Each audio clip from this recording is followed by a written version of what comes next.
All right, so I've got good news and bad news. The good news? It's still a Pixel.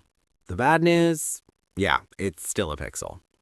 The Pixel 10 had a lot riding on it. 10th generation, first Tensor chip made by TSMC, Android 16. On paper, this felt like the moment Pixel could finally reboot itself and seriously challenge the big flagship phones. Instead, what we got is something very familiar. And honestly, that's not entirely a bad thing. Design-wise, this looks almost identical to last year. Same camera bar, same glass back, same aluminum frame. If you put a Pixel 9 next to a Pixel 10, most people wouldn't be able to tell them apart. Even enthusiasts would probably need the new color to figure it out. But here's the thing, it's a great design. The camera bar makes the phone easier to hold, the buttons are clicky, the haptics are excellent, and it just feels solid. This is still one of my favorite phone designs out there. The problem is, the Pixel 10 still has the same weaknesses Pixels have always had. No ultra-fast charging, no massive new battery tech, no cutting-edge display numbers, no record-breaking camera hardware. Pixels have always relied more on software than raw specs, and that hasn't changed. Now, there are some upgrades. The fingerprint reader is finally ultrasonic, and yes, it's faster than last year, though still a tiny bit behind Samsung and Apple. The display is brighter outdoors, speakers are slightly better, the battery is about 200 mAh bigger, which is a welcome improvement. But Google also removed the physical SIM tray completely. It's eSIM only now, at least in the US, and I'm not a fan.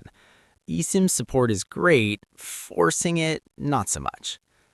Now let's talk about the biggest change, the Tensor G5.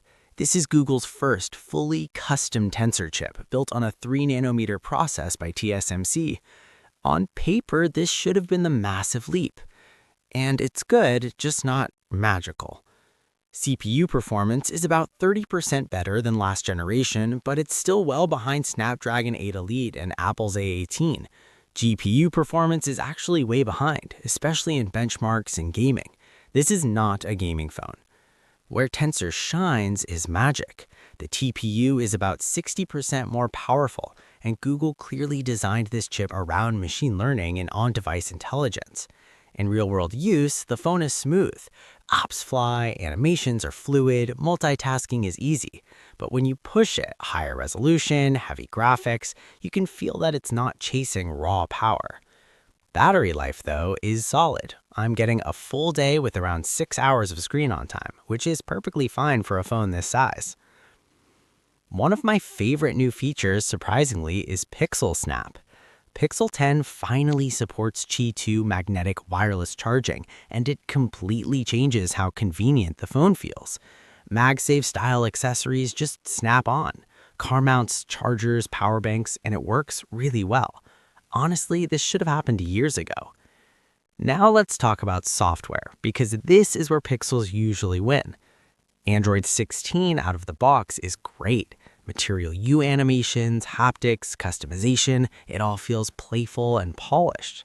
Some UI elements are getting comically large, but overall, it's still one of the cleanest Android experiences you can get. AI features are everywhere. The big new one is Magic Cure, which is supposed to pull information from Gmail, calendar, messages, and help you respond faster. In theory, it's cool. In practice, it's hit or miss. Sometimes it works, sometimes it pulls the wrong info, sometimes it just sends you back to the app instead of helping. It feels promising, but unfinished. Photo editing, though, is impressive. Conversational edits in Google Photos are genuinely powerful. You can just tell it what you want, and it usually does a great job. Now, the cameras. They're good, but they don't stand out anymore. Wide shots still look great. Pixel color science, HDR, night sight, all still excellent. But zoom performance is disappointing. Even on the Pro, anything past 10x starts getting soft and overprocessed. Super res zoom sounds cool, but results often look artificial. Video is still behind iPhone and Samsung flagships. So where does that leave the Pixel 10? It's still a Pixel. If you loved Pixels before, the design, the software, the photography style, you'll like this one. If you didn't like Pixels because they weren't the most powerful or cutting edge, nothing here will change your mind. Google isn't reinventing the Pixel. They're just pushing it harder into the mainstream. And honestly, that's probably fine. I like this phone. I'll probably daily drive it for a while, switch away, then come back when I miss the software. That's kind of the Pixel experience.